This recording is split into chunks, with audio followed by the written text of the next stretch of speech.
Hello प्यारे साथियों, English coaching classes में आप सभी लोगों का स्वागत है।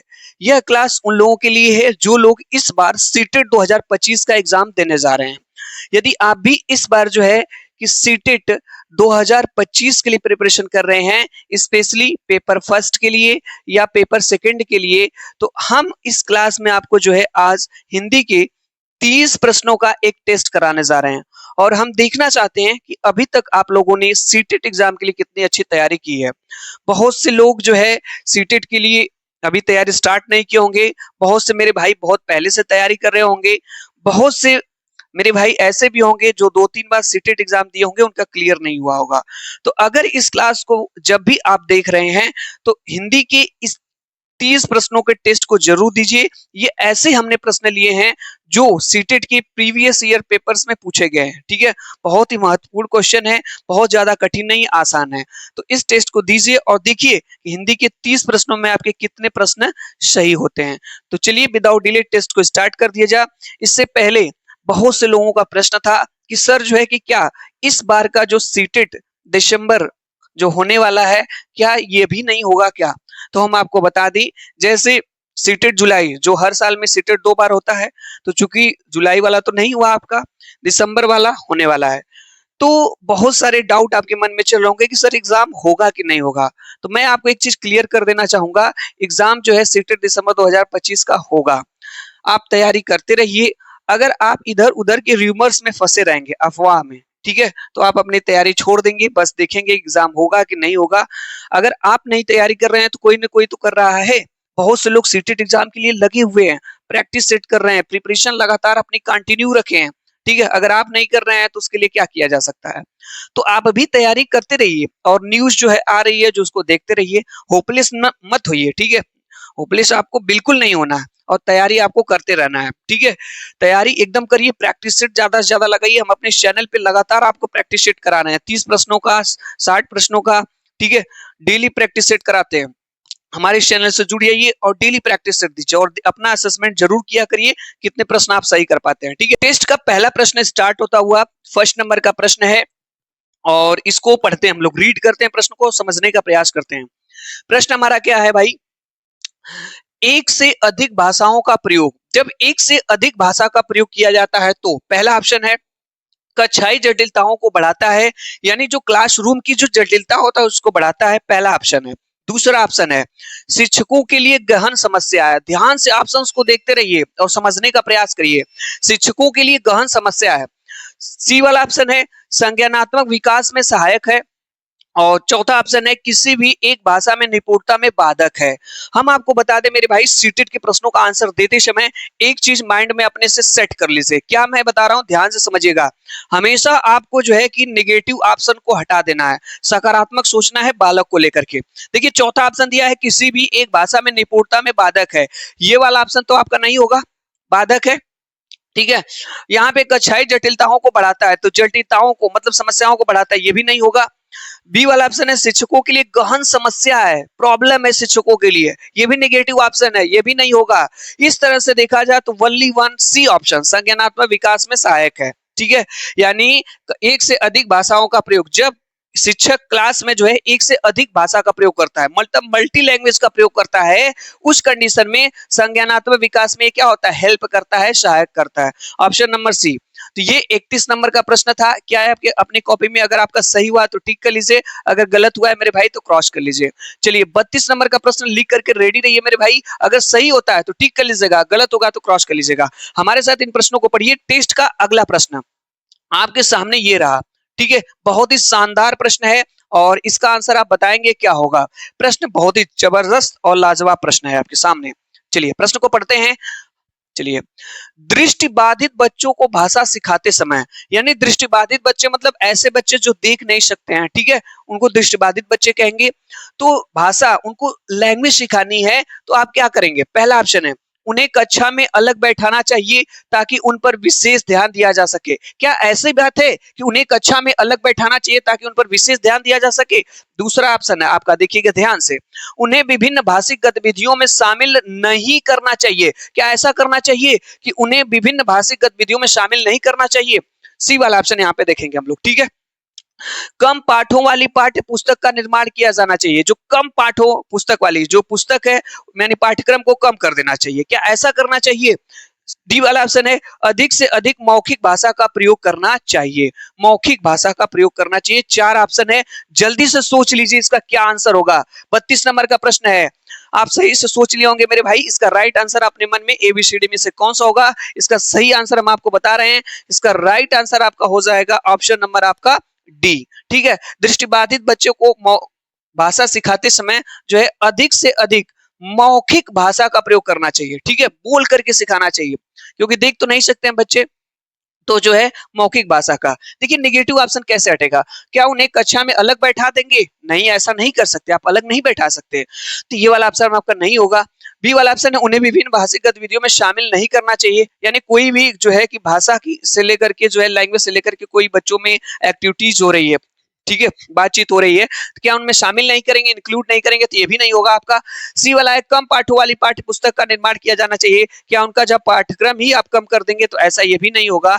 इसलिए आपका ऑप्शन नंबर डी सही हो जाएगा, अधिक से अधिक मौखिक भाषा का प्रयोग करना चाहिए। ऑप्शन नंबर डी मेरे भाई। अगर आपका 32 नंबर का क्वेश्चन सही हुआ है तो कॉपी में सही कर लीजिए, अगर गलत हुआ है तो क्रॉस कर लीजिए। चलिए 2 प्रश्न आपका हो गया, और आज की टेस्ट का तीसरा प्रश्न आपके सामने ये रहा।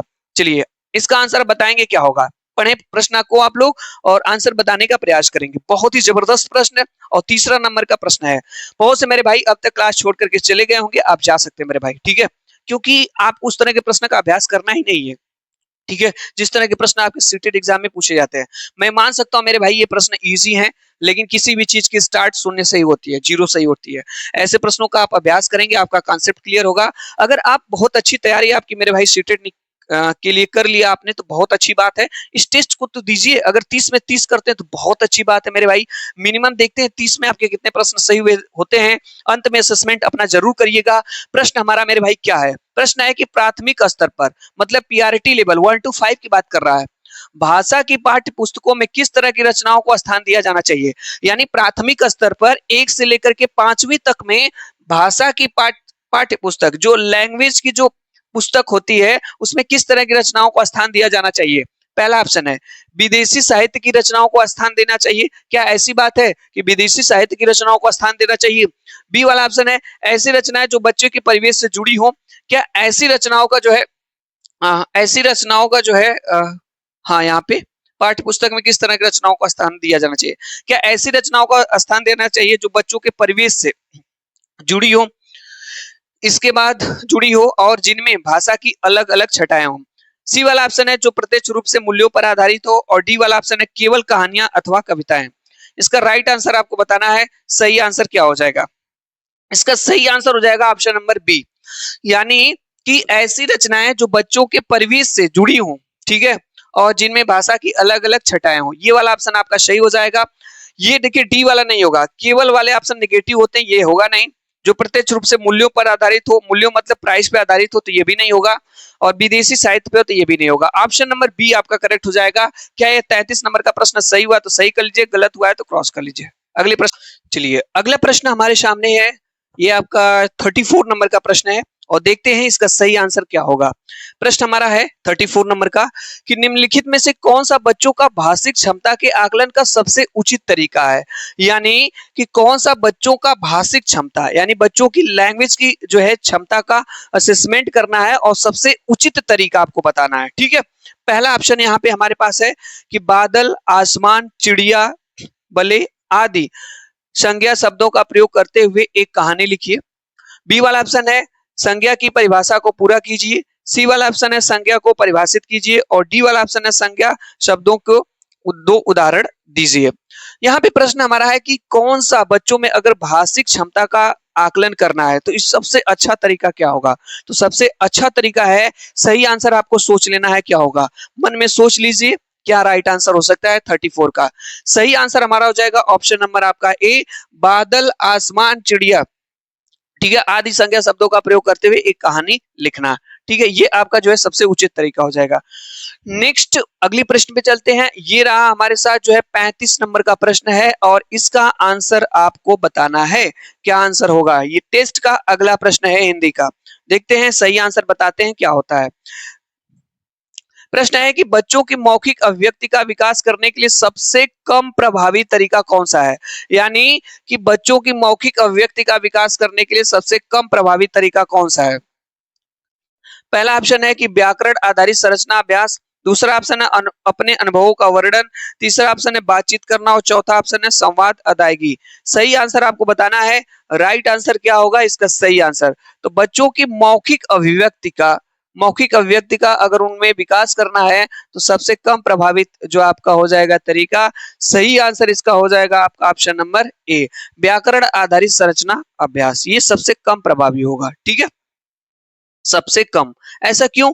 मौखिक का मतलब बच्चों से बातचीत करना है। जैसे यहाँ पे देखिएगा, संवाद मतलब वही आपस में बातचीत करेंगे। बातचीत यहाँ पे दिया गया है, अपने अनुभवों का वर्णन करेंगे मतलब एक्सप्रेस करेंगे, बताएंगे चीजों को तो बोलेंगे, तो वहां पे भी मौखिक अभिव्यक्ति होगी। यहाँ पे भी बोलने से मौखिक अभिव्यक्ति होगी, यहाँ पे भी होगी। लेकिन व्याकरण आधारित संरचना अभ्यास ये यहाँ पे सही आंसर हो जाएगा। ये सबसे कम प्रभावी आपका हो जाएगा। 35 नंबर का प्रश्न है। और मेरे भाई मैं आपको बता दूं, सीटेट में क्या होता है कि प्रश्न को अच्छे से पढ़ना है, ऑप्शंस को पढ़ना है, समझना है, जल्दबाजी नहीं करना है। ठीक है, आप ये सोचेंगे कि जल्दी से ही क्वेश्चन पढ़ लिया, ऑप्शंस पढ़ लिए, टिक करके निकल गए, तो ऐसा नहीं है। इसमें थोड़ा पेशेंस रखना पड़ता है, धैर्य रख करके चीजों को पढ़ना पड़ता है, तभी आप सटीक और सही आंसर सेलेक्ट कर पाएंगे। ठीक है, चलिए आगे चलते हैं। अगला प्रश्न आपके सामने ये रहा, प्रश्न को देखिए और इसका आंसर आप बताने का प्रयास करेंगे, सोचने का क्या हो सकता है राइट आंसर।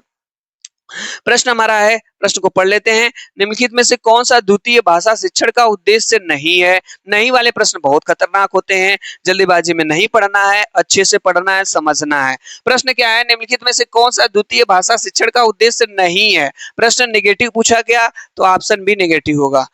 पहला ऑप्शन है विभिन्न क्षेत्रों स्थितियों में हिंदी की विभिन्न प्रयुक्तियों को समझने की योग्यता का विकास। दूसरा ऑप्शन है हिंदी के व्याकरणिक नियमों को कंठस्थ करना। तीसरा ऑप्शन है दैनिक जीवन में हिंदी में समझने तथा बोलने की क्षमता का विकास। और चौथा ऑप्शन है बोलने की क्षमता के अनुरूप लिखने की क्षमता का विकास। सही आंसर इसका क्या होगा? राइट आंसर आपको बताना है। चूंकि प्रश्न हमारा नेगेटिव है तो ऑप्शन भी इसका नेगेटिव होगा। सही आंसर इसका हो जाएगा, राइट आंसर हो जाएगा हमारा ऑप्शन नंबर बी, हिंदी के व्याकरणिक नियमों को क्या करना? कंठस्थ करना। यह उद्देश्य नहीं है किसका? भाषा शिक्षण का, द्वितीय भाषा शिक्षण का उद्देश्य नहीं है। मेरे भाई मैं आपको बता दूं, मैं अपने इस चैनल पे जो है कि 2011 से लेकर के 2023 तक, ठीक है, पेपर फर्स्ट और पेपर सेकंड दोनों का कंप्लीट सोल्यूशन कराने वाला हूं। जितने भी प्रीवियस ईयर पेपर हुए सीटेट के कंप्लीट हम आपको कराएंगे। 2011 का हमने स्टार्ट कर दिया है, ठीक है, सीडीपी हमने करा दिया है, इसके बाद हिंदी कराएंगे। इसी तरह सीक्वेंस वाइज जितने भी पेपर है सब आपको कराएंगे। अगर आप अच्छे से जो है इन क्लासेस को देख लिए और अच्छे से पढ़ लिए तो आपका जो शिक्षण है, जो सीटेट का जो कॉन्सेप्ट है, बहुत ही ज्यादा क्लियर हो जाएगा और डेफिनेटली आप श्योरली एग्जाम आसानी से क्रैक कर लेंगे। आप कम से कम, हम अपने हर क्लास में बताते हैं 2011 से लेकर के 2023 तक के जो पेपर हैं 2 टाइम्स आप कर लीजिए, सीटेट एग्जाम आप आसानी से क्रैक कर सकते हैं। ठीक है, कॉन्सेप्ट पढ़ते रहिए। चलिए इसका आंसर आपका क्या हो जाएगा? बी वाला हो जाएगा। नेक्स्ट क्वेश्चन आपके सामने ये रहा, 37 नंबर का प्रश्न। इसका आंसर आपको बताना है। क्या आंसर होगा? बहुत ही जबरदस्त शानदार प्रश्न, इजी प्रश्न। भाषा सीखने के लिए कौन सा कारक सर्वाधिक महत्वपूर्ण है? यदि आप भाषा सीखना चाहते हैं, बालक भाषा सीखना चाहता है, तो उसके लिए सबसे ज्यादा सर्वाधिक महत्वपूर्ण क्या होगा? पहला ऑप्शन है भाषा के व्याकरणिक नियम। क्या सबसे ज्यादा जरूरी उसके लिए व्याकरणिक नियम है, व्याकरण के नियम है? दूसरा ऑप्शन है पाठ पर आधारित प्रश्नोत्तर। क्या उसके लिए जो है पाठ पर आधारित जो प्रश्नोत्तर है उसको जानना जरूरी है, सर्वाधिक महत्वपूर्ण है? भाषा की पाठ्य पुस्तक, क्या उसके लिए जो है कि भाषा की पाठ्य पुस्तक जो जरूरी है, जो लैंग्वेज की किताब है वो जरूरी है? चौथा ऑप्शन है समृद्ध भाषिक वातावरण, यानी उसके लिए जो इन्वायरमेंट मायने रखता है। ठीक है, अच्छा इन्वायरमेंट हो जिसमें वो अच्छी भाषा को सीख सके, समृद्ध भाषिक। सही आंसर इसका बताना है। क्या हो सकता है? राइट आंसर आप लोगों को बता देना है मेरे भाई। सही आंसर आप तक सिलेक्ट कर लिए होंगे माइंड में। सही आंसर आपका हो जाएगा ऑप्शन नंबर डी, समृद्ध भाषिक वातावरण। अरे मेरे भाई यहाँ पे देखिए ना, प्रश्न पूछा है भाषा सीखने के लिए कौन सा कारक सर्वाधिक महत्वपूर्ण है? व्याकरणिक नियम जानते हैं, जरूरी है, ठीक है। पाठ पर आधारित प्रश्नोत्तर ये भी जरूरी है, भाषा की पाठ्य पुस्तक ये भी जरूरी है, लेकिन सबसे ज्यादा जरूरी है इन्वायरमेंट, वातावरण। बच्चा किस तरह की लैंग्वेज वहां पे सीखता है, क्योंकि बच्चा जब इन्वायरमेंट में रहता है तो कोई ना कोई भाषा जो है समाज से, बच्चों से, बालकों से, उस इन्वायरमेंट में जो बोली जाने वाली भाषा है तो कुछ ना कुछ सीखता है। तो सबसे ज्यादा जरूरी जो है समृद्ध भाषिक वातावरण है। वेरी गुड, बहुत बढ़िया। अगला प्रश्न ये रहा आपके सामने। अरे भाई, ये प्रश्न आपके सामने रहा, इसका आंसर आपको बताना है। क्या आंसर होगा? चलिए, प्रश्न आपके सामने है। प्रश्न क्या है कि हिंदी भाषा का मूल्यांकन करते समय आप सबसे ज्यादा किसे महत्व देंगे? यदि आप हिंदी भाषा का मूल्यांकन कर रहे हैं, हिंदी लैंग्वेज का असेसमेंट कर रहे हैं, तो आप किसको सबसे ज्यादा महत्व देंगे? सीखने की क्षमता का आकलन, काव्य सौंदर्य को, निबंध लिखने की योग्यता को, व्याकरणिक नियम को? आप ही लोग बताइए, इसका सही आंसर क्या हो सकता है? राइट आंसर क्या होगा? सही आंसर क्या होगा? इसका सही आंसर देखा जाए तो ऑप्शन नंबर आपका ए हो जाएगा, सीखने की क्षमता का आकलन।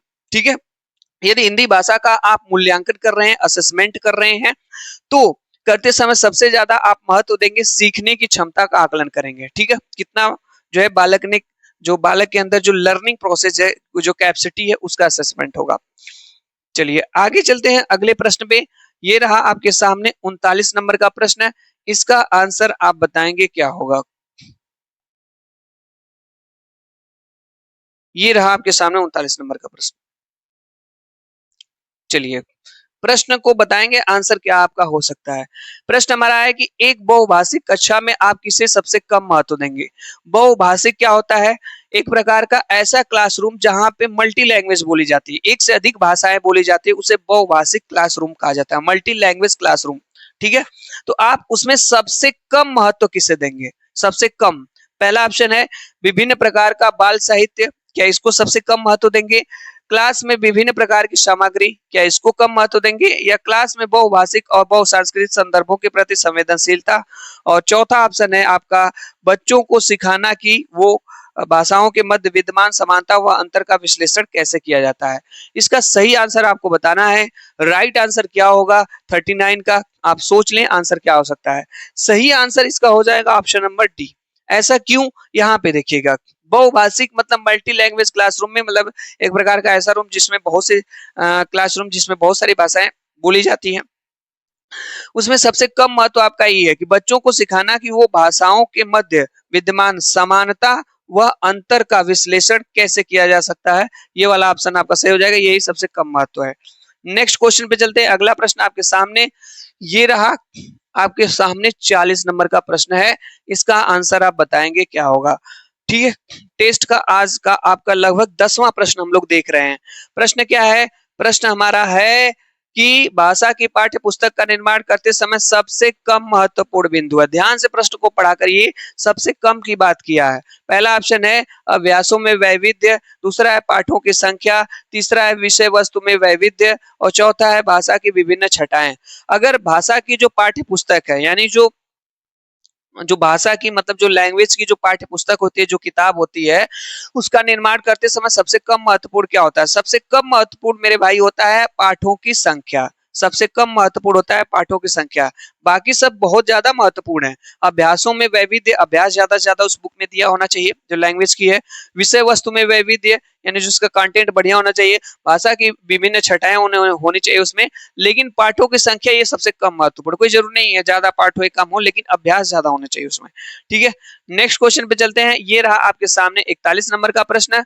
बहुत ही शानदार प्रश्न, गजब का प्रश्न है, और इसका आंसर बताने का प्रयास करेंगे। प्रश्न देखिए मेरे भाई, सही आंसर बताने का प्रयास करेंगे। बहुभाषिकता, मैंने बताया ना, बहुभाषिकता, बहु मतलब बहुत सी, भाषा मतलब भाषिकता मतलब भाषा, जहां पे बहुत सी भाषाएं बोली जाए उसे बहुभाषिकता कही जाती है।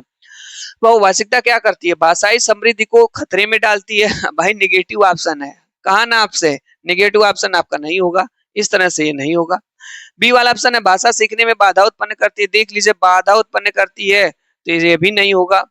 भाषा सीखने में एक महत्वपूर्ण संसाधन है, हो सकता है। भाषा सीखने में बहुत बड़ी बाधा है, फिर भी बाधा दिया तो ये भी नहीं होगा। इस तरह से सिंपली ऑप्शन नंबर आपका सी से हो जाएगा। भाषा सीखने में एक महत्वपूर्ण संसाधन है, ये वाला ऑप्शन आपका सही हो जाएगा, जो बहुभाषिकता होती है। चलिए, बहुत ही अच्छा क्वेश्चन था। आगे प्रश्न चलते हैं। अगला प्रश्न आपका ये 42 नंबर का प्रश्न है। इसका आंसर आप बताएंगे क्या होगा? ठीक है, बहुत ही शानदार प्रश्न है, और देखते हैं इसका आंसर आप बता पाते हैं कि नहीं। प्रश्न हमारा है कि भाषा क्या है? भाषा। पहला है विद्यालय में ही सीखी जाती है। क्या ऐसा है कि भाषा जो होती है, जो लैंग्वेज होती है, विद्यालय में ही सीखी जाती है। एक नियमबद्ध व्यवस्था है और सदैव व्याकरण के नियमों का ही अनुगमन करती है और नियमों की जानकारी से ही निखरती है। सही आंसर आपको बताना है। राइट आंसर इसका क्या होगा? इसका सही आंसर हो जाएगा आपका ऑप्शन नंबर बी। अब आप कहेंगे सर कैसे? देखिए मैंने आपको बताया ना, निगेटिव टैग वर्ड अगर किसी ऑप्शन में ही है, ही ये आप पढ़े होंगे निपात, ही हो गया, भी हो गया, तो जब ये किसी वाक्य में प्रयोग किए जाते हैं तो उस वाक्य को दबाव दे करके बोला जाता है। ठीक है, ठीक है, उस वाक्य को दबाव दे करके बोला जाता है, उस वाक्य में ही का प्रयोग किया जाता है। जैसे विद्यालय में सीखी जाती है, बात तो सही थी, लेकिन विद्यालय में ही सीखी जाती है, इसका मतलब ये निगेटिव है, तो ये नहीं होगा आपका। यहाँ पे सदैव व्याकरण के नियमों का ही अनुगमन करती है, तो ये भी नहीं होगा। और नियमों की जानकारी से ही निखरती है, तो ये भी नहीं होगा। ऑप्शन नंबर आपका बी होगा।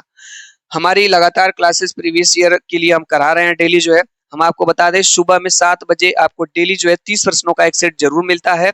उस टेस्ट को, उस सेट को जरूर देखा करिए, या तो प्रीवियस ईयर क्वेश्चन पेपर होगा या तो हमको इस सेट का टेस्ट कराते हैं। और अपने साथ एक कॉपी लेकर के बैठा करिए, इसमें पॉजिटिव टैग वर्ड्स और नेगेटिव टैग वर्ड्स को जरूर लिखा करिए। ठीक है, और जैसे ही आप 1-2 हफ्ते तक एक प्रोसेस करेंगे, सभी प्रश्नों को आप आसानी से करना सीख जाएंगे। हमारे साथ जुड़े रहिए इस क्लास में। चलिए आगे चलते हैं अगले प्रश्न पे। अभी तक हम लोगों ने 12 प्रश्नों का टेस्ट दे लिया है। ये है 13वें नंबर का प्रश्न और इसका आंसर आपको बताना है क्या होगा।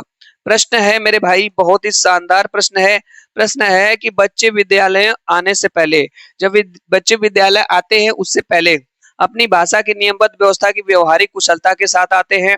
बी वाला ऑप्शन है कोरी स्लेट होते हैं, भाषा का समुचित उपयोग करने में समर्थ नहीं होते हैं, भाषा के चारों कौशलों पर पूर्ण अधिकार रखते हैं। आप सोचिए, जब बालक पहली बार विद्यालय जाता है तो स्कूल जाता है, तो क्या ऐसा है कि बालक जो है चारों कौशलों, जो चारों कौशल होते हैं, ठीक है, सुनना, बोलना, लिखना और पढ़ना, LSRW 4 कौशल होते हैं। ठीक है, लिसनिंग, स्पीकिंग, रीडिंग और राइटिंग, क्या बच्चों को पहले ही से आती है? ऐसा कुछ नहीं है, उसपे पूर्ण अधिकार होता है बच्चों का। ठीक है, ऐसा पूर्ण अधिकार नहीं होता उसपे। बच्चे भाषा का समुचित उपयोग करने में समर्थ नहीं होते हैं, ऐसा कुछ नहीं है। जब बालक विद्यालय आता है तो क्या वो जो भाषा का प्रयोग नहीं करता है, थोड़ा वो तो भाषा का प्रयोग करता ही है, सीखा ही रहता है, ये नहीं होगा। कोरी स्लेट होते हैं, यह भी नहीं होगा। सही ऑप्शन आपका ए हो जाएगा, अपनी भाषा के नियमबद्ध व्यवस्था की व्यवहारिक कुशलता के साथ आते हैं। यानी वो जो भाषा सीखे रहते हैं उसकी नियमबद्ध व्यवस्था के साथ व्यवहारिक कुशलता, जो व्यवहारिक नॉलेज होता है उसके आधार पे भाषा का प्रयोग करते हैं। ऑप्शन नंबर आपका फर्स्ट करेक्ट हो जाएगा, ये हो जाएगा। चलिए आगे चलते हैं। ये रहा आपके सामने 44 नंबर का प्रश्न है, इसका आंसर बताना है क्या होगा। इसका आंसर आप बताएंगे, इसका आंसर क्या होगा। ठीक है, बहुत ही शानदार प्रश्न है, गजब का प्रश्न है, आसान प्रश्न है। देखते हैं सही कर पाते हैं कि नहीं कर पाते हैं आप लोग।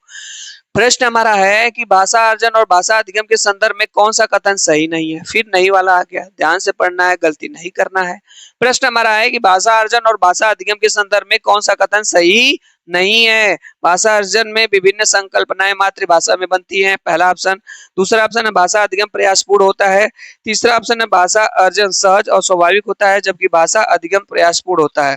और चौथा ऑप्शन है आपका सांस्कृतिक विभिन्नताएं भाषा अर्जन और भाषा अधिगम के से प्रभावित करने वाले महत्वपूर्ण कारक है। सही आंसर आपको बताना है, भाषा अर्जन और भाषा अधिगम के संदर्भ में कौन सा कथन सही नहीं है। ठीक है, सही नहीं है ये बताना आपको है। राइट आंसर इसका क्या हो जाएगा? इसका सही आंसर हो जाएगा आपका ऑप्शन नंबर बी। भाषा अधिगम जो होता है ये प्रयासपूर्ण होता है, ये सही नहीं है। सही आंसर आपका ऑप्शन नंबर बी। बहुत ही शानदार प्रश्न है, वेरी वेरी इंपॉर्टेंट, कई बार एग्जाम में रिपीट हुआ इस तरह का प्रश्न है, इसको याद रखिएगा। भाषा अर्जन भाषा अधिगम में जो है कौन सा कथन सही नहीं है, तो भाषा अधिगम आपका प्रयासपूर्ण होता है, सही आंसर हो जाएगा। अगले प्रश्न पे चलते हैं। ये रहा आपके सामने 45 नंबर का प्रश्न है, इसका आंसर आपको बताना है। इसका आंसर क्या होगा? प्रश्न बहुत ही शानदार है और प्रश्न को पढ़ते हैं हम लोग। है प्रश्न है कि मंदिरा पहली कक्षा में पढ़ती है और वह मुझे आम बहुत अच्छा लगता है।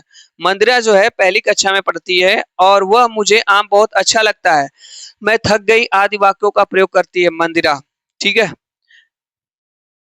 केवल सर्वनाम का ही प्रयोग जानती है। दूसरा ऑप्शन है केवल लिंग की दृष्टि से ही सर्वनाम का समुचित प्रयोग करना जानती है, केवल मैं वाले वाक्यों को ही बोल सकती है और लिंग वचन क्रिया आदि की दृष्टि से सर्वनाम शब्दों का प्रयोग करना जानती है। यहाँ पे आप खुद देख लीजिए, वो पहली कक्षा में तो पहली बात तो पढ़ रही है, क्या बोल रही है, और बोल रही है, वह बोल रही है, मुझे बोल रही है, आम बोल रही है, बहुत अच्छा लगता है, मैं थक गई। तो आप देखेंगे इसमें वो सर्वनाम का प्रयोग कर ली, जैसे मैं हो गया आपका सर्वनाम हो गया, वह सर्वनाम हो गया, ठीक है।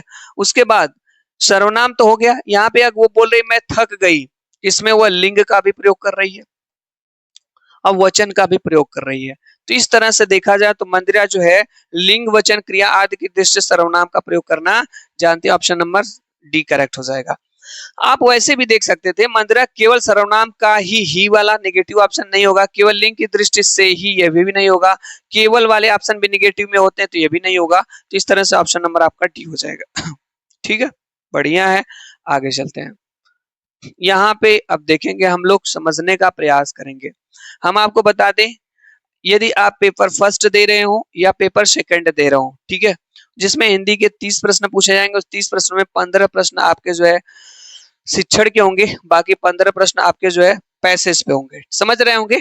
दो पैसेज इसमें पूछे जाएंगे, शिक्षण के प्रश्नों को हम लोगों ने कर लिया है और पैसेज के प्रश्नों को हम लोग यहाँ पे करेंगे। चलिए यहाँ पे हम लोग पढ़ते हैं, ध्यान से समझने का प्रयास करेंगे। अब जो है कह रहे हैं निर्देश, कविता को पढ़कर निम्नलिखित प्रश्न 16 से लेकर के 21 तक, ध्यान रखिएगा 16 से लेकर के 21 तक में सबसे उचित विकल्प चुनिए। तो ये आपकी कविता है, इस पे आधारित प्रश्न है 16 से लेकर के 21 तक, ठीक है।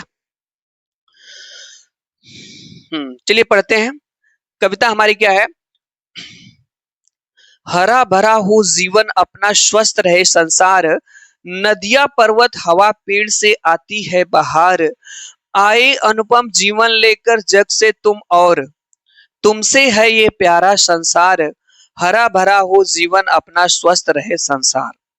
वृंद लताएं पौधे डाली, बचपन कोमल तन मन लेकर चारों ओर भरी हरियाली, मन में जगे उमंग यही है सृष्टि का उपहार, हरा भरा हो जीवन अपना, स्वस्थ रहे संसार। मुश्किल से मिलता है जीवन, हम सब इसे बनाए चंदन, पर्यावरण सुरक्षित न हो तो सब बेकार, हरा भरा हो जीवन अपना, स्वस्थ रहे संसार। बहुत ही शानदार, बहुत ही बेहतरीन पोयम है और इस पे आधारित प्रश्न है। पोयम को आप लोगों ने देख लिया होगा, इसको समझ लिए होंगे, ठीक है, और इस पे आधारित प्रश्न है, प्रश्नों को हम लोग देखते हैं, ठीक है। ये रहा इस पे आधारित पहला प्रश्न आपके सामने, ठीक है, ये हमारा पहला प्रश्न है। प्रश्न क्या है पढ़ते हैं। प्रश्न हमारा है हरा भरा जीवन का अर्थ क्या है। पहला ऑप्शन है पेड़ पौधों से घिरा जीवन, हरे रंगों से भरा जीवन, हरियाली युक्त जीवन, खुशियों से परिपूर्ण जीवन। कॉमन सेंस का प्रश्न है, आसानी से सही कर सकते हैं। क्या सही होगा इसका आंसर? इसका राइट आंसर हो जाएगा खुशियों से परिपूर्ण जीवन, ठीक है, ऑप्शन नंबर इसका डी सही हो जाएगा। आगे चलते हैं, इस पे आधारित ये आपका अगला प्रश्न है, इसका आंसर आपको बताना है, इसका आंसर क्या होगा। प्रश्न हमारा है कि कौन सी चीजें बाहर लेकर आती हैं? नदियों की आवाज, पहाड़ों की चोटियां, समस्त प्राकृतिक उपायान, पेड़ों की हवा। ठीक है, कौन सी चीजें बाहर लेकर आती हैं? तो सही आंसर हो जाएगा ऑप्शन नंबर सी, समस्त प्राकृतिक उपायान। नेक्स्ट आगे चलते हैं, उस पर आधारित अगला प्रश्न है आपके सामने, ये रहा, इसका आंसर आपको बताना है। राइट आंसर क्या हो सकता है? प्रश्न हमारा है कवि ने सृष्टि का उपहार किसे कहा है? कवि ने सृष्टि का उपहार किसे कहा है? वृंद लताओं को, हरा भरा को, या प्राकृतिक सुंदरता और उससे उत्पन्न होने वाली खुशी को, या पौधे व डालिया को? पढ़े होंगे, अभी हम लोगों ने पढ़ा है, ऑप्शन नंबर सी हो जाएगा, प्राकृतिक सुंदरता और उससे उत्पन्न होने वाले खुशी को जो है कवि ने सृष्टि का उपहार कहा है। आगे चलते हैं अगले प्रश्न पे, ये रहा आपके सामने अगला प्रश्न, इसका आंसर बताना है, इसका राइट आंसर क्या होगा। ठीक है, बहुत ही शानदार प्रश्न है। प्रश्न हमारा है यहाँ पे कि कवि यह संदेश देना चाहता है कि पहला ऑप्शन है जीवन में सब बेकार है, दूसरा ऑप्शन है पर्यावरण संरक्षण में ही जीवन संभव है, तीसरा ऑप्शन है प्रकृति में पेड़ पौधे नदियां पर्वत शामिल हैं और चंदन के पेड़ लगाने चाहिए। ठीक है, कवि यह संदेश देना चाहता है कि कवि यह संदेश देना चाहता है कि पर्यावरण संरक्षण में ही जीवन संभव है, यानी पर्यावरण संरक्षण में ही हमारा क्या है, जीवन संभव है। ऑप्शन नंबर आपका बी करेक्ट हो जाएगा। ठीक है, ऑप्शन नंबर हमारा बी करेक्ट हो जाएगा। आगे चलते हैं, अगला प्रश्न है और ये रहा आपके सामने इस कविता पे आधारित जो है अगला प्रश्न। थोड़ा सा और छोटा कर लेते हैं। हाँ, इसका आंसर आप बताएंगे क्या होगा। प्रश्न हमारा है कि जंग से तुम और तुमसे है प्यारा संसार पंक्ति माध्यम से कवि कहना चाहता है। कवि क्या कहना चाहता है इस पंक्ति के माध्यम से? व्यक्ति और संसार दोनों का अस्तित्व एक दूसरे पर निर्भर करता है। दूसरा ऑप्शन है व्यक्तियों की आवश्यकता होती है। तीसरा है व्यक्ति का अस्तित्व संसार से स्वतंत्र है और चौथा ऑप्शन है संसार का अस्तित्व व्यक्तियों से स्वतंत्र है। इसका सही आंसर क्या होगा? ठीक है, इसका राइट आंसर आपको बताना है। सही आंसर इसका क्या होगा? सही आंसर ऑप्शन नंबर ए हो जाएगा, व्यक्ति और संसार दोनों का अस्तित्व एक दूसरे पर निर्भर है। चलिए अगला प्रश्न है और ये रहा आपके सामने अगला प्रश्न। इसका आंसर आपको बताना है क्या होगा। अनुपम से अभिप्राय है। अनुपम से क्या अभिप्राय है? सही आंसर बताना है, राइट आंसर। इसका सही आंसर क्या होगा? सुखद, मनोहारी, आनंदमय, जिसकी उपमा न दी जा सके। तो अनुपम से अभिप्राय आपका हो जाएगा जिसकी उपमा न दी जा सके। ऑप्शन नंबर आपका फोर्थ सही हो जाएगा। आगे चलते हैं। ठीक है, ये देखिए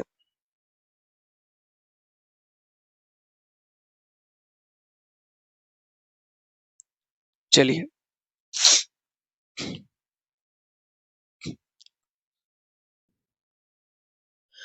कह रहा है निर्देश गद्यांश को पढ़कर निम्नलिखित प्रश्न, जो 22 से लेकर के 30 प्रश्न है, लगभग इस पे 8 प्रश्न है। ठीक है, सबसे उचित विकल्प चुनिए। तो सबसे पहले इसको पढ़ना है, गद्यांश को अच्छे से समझना है और इस पे आधारित प्रश्नों के उत्तर हम लोगों को देना है। ठीक है, तो ये गद्यांश है, हमारे साथ अच्छे से पढ़िए और प्रश्न को पढ़ करके आपको आंसर देना है।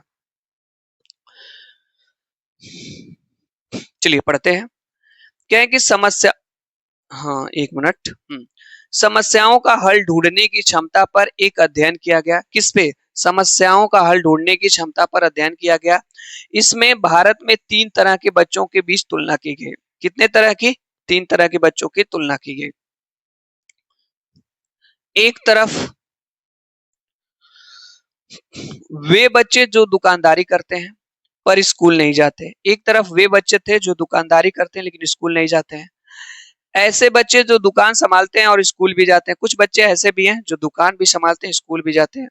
और तीसरा समूह उन बच्चों का था जो स्कूल जाते हैं पर दुकान पर कोई मदद नहीं करते हैं। यानी तीसरा समूह उन बच्चों का था जो दुकान पर स्कूल जाते हैं लेकिन दुकान में कोई मदद ही नहीं करते। उनसे गणना के बाद इबारती सवाल पूछे गए। दोनों ही तरह के सवालों में उन स्कूली बच्चों ने जो दुकानदारी नहीं है, मतलब दुकानदार नहीं है, मौखिक गणना या मन गणित का प्रयोग बहुत कम किया बनिस्पत उनके जो दुकानदार थे। स्कूली बच्चों ने ऐसी गलतियां भी की जो बच्चे स्कूल जाते हैं जिनका कारण नहीं समझा जा सकता। इससे यह साबित होता है कि दुकानदारी से जुड़े बच्चों को हिसाब लगाने में गलती नहीं कर सकते। जो बच्चे दुकानदारी से जुड़े हुए हैं वो हिसाब लगाने में गलती नहीं कर सकते, क्योंकि इसका सीधा असर उनके काम पर पड़ता है। जबकि स्कूलों के बच्चे वही हिसाब लगाने में अक्सर भयंकर गलतियां करते हैं। इससे स्पष्ट होता है कि जिन बच्चों को रोजमर्रा की जिंदगी में इस तरह के सवालों से जूझना पड़ता है वे अपने लिए जरूरी गणितीय क्षमता हासिल कर लेते हैं। लेकिन साथ ही इस बात पर भी गौर करना महत्वपूर्ण है कि इस तरह की दक्षताएं एक स्तर तक और एक कार्य क्षेत्र तक सीमित होकर रह जाती हैं। इसलिए वे सामाजिक व सांस्कृतिक परिवेश जो कि ज्ञान को बनाने व बढ़ाने में मदद करते हैं, वहीं उस ज्ञान को संकुचित और सीमित भी कर सकते हैं। इस पे आधारित प्रश्नों को देखते हैं और इस पे आधारित आपका पहला प्रश्न आपके सामने ये रहा। फर्स्ट नंबर का प्रश्न ये रहा। फर्स्ट नंबर का बहुत ही शानदार और अच्छा प्रश्न है। पैसेज को आप लोगों ने पढ़ लिया होगा, गद्यांश को। इस पे आधारित प्रश्नों को देखते हैं। प्रश्न हमारा है कि समस्याओं का हल खोजने पर आधारित अध्ययन किस विषय से जुड़ा हुआ था? यानी जो समस्याओं का हल किया गया वो किस विषय से जुड़ा हुआ था? सामाजिक विज्ञान, गणित, भाषा, दुकानदारी से। अभी हम लोगों ने पढ़ा किससे संबंधित था, ये गणित से था। ऑप्शन नंबर बी करेक्ट हो जाएगा। ठीक है, आगे देखते हैं अगले प्रश्न को। ये रहा आपके सामने अगला प्रश्न। इसका आंसर आपको बताना है। सही आंसर क्या होगा, राइट आंसर क्या होगा। प्रश्न हमारा है कि किन बच्चों ने सवाल हल करने में मौखिक गणना का ज्यादा प्रयोग किया? किन बच्चों ने सवाल जब हल उनसे पूछा गया मौखिक सवाल तो सबसे ज्यादा मौखिक गणना का प्रयोग किया? जो सिर्फ स्कूल जाते हैं, जो बच्चे न तो दुकानदारी करते हैं न ही स्कूल जाते हैं, जो स्कूली बच्चे दुकानदारी नहीं करते हैं, जो दुकानदारी करते हैं। तो इसका सही आंसर हो जाएगा ऑप्शन नंबर डी, यानी जो बच्चे दुकानदारी करते हैं वो मौखिक गणना का प्रयोग ज्यादा उन्होंने प्रयोग किया। ठीक है मौखिक रूप से ज्यादा बता दिए। आगे चलते हैं। ये रहा आपके सामने अगला प्रश्न। इसका आंसर आपको बताना है। इसका सही आंसर क्या होगा। प्रश्न हमारा है कि अनुच्छेद के आधार पे कहा जा सकता है कि क्या कहा जा सकता है।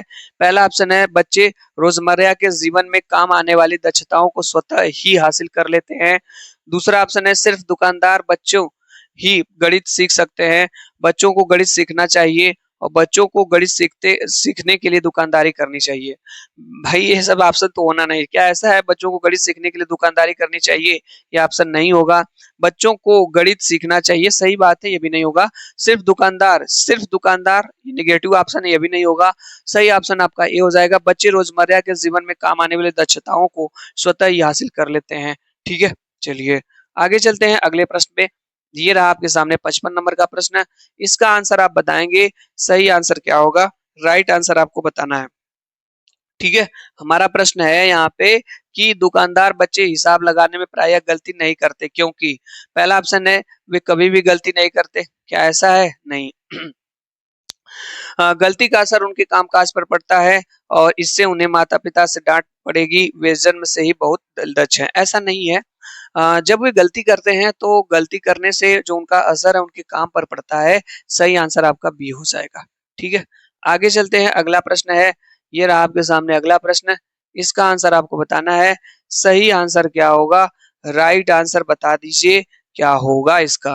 प्रश्न है कि जो दक्षताएं हमारे दैनिक जीवन में काम नहीं आती उनमें हमारा प्रदर्शन अक्सर काम नहीं आती। जो दक्षताएं खराब अच्छा होता रहता है, खराब होता है, संतोषजनक होता है, अच्छा होता है। देखिए जो दक्षताएं हमारे जीवन में दैनिक जीवन में काम नहीं आती है उनमें हमारा जो प्रदर्शन होता है वो खराब अच्छा होता रहता है। ऑप्शन नंबर ए करेक्ट हो जाएगा। ठीक है, ऑप्शन नंबर ए करेक्ट हो जाएगा। आगे देखते हैं अगला प्रश्न है हमारा 57 नंबर का प्रश्न है।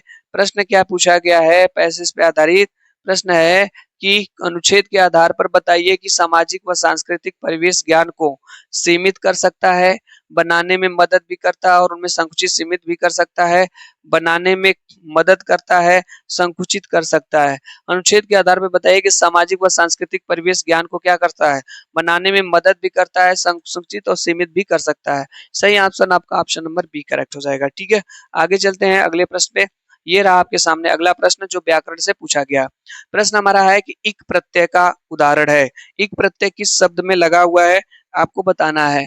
प्रश्न हमारा है कि इक प्रत्यय का उदाहरण है सांस्कृतिक, चूंकि, सीमित, संकुचित। सही अगर देखा जाए तो ऑप्शन नंबर ए हो जाएगा, सांस्कृतिक में इक प्रत्यय है। क्या है? इक प्रत्यय। प्रत्यय वे शब्दांश होते हैं जो शब्द के अंत में लग करके उस शब्द के अर्थ को बदल देते हैं। ठीक है, चलिए अगला प्रश्न है सेकंड लास्ट प्रश्न और आज की क्लास का। इसका आंसर आपको बताना है। सही आंसर क्या होगा, सही आंसर बताना है। मन गणित का अर्थ है कठिन गणित, मनगढ़ंत गणित, मनपसंद गणित, मन ही मन हिसाब लगाना। सही आपको बताना है।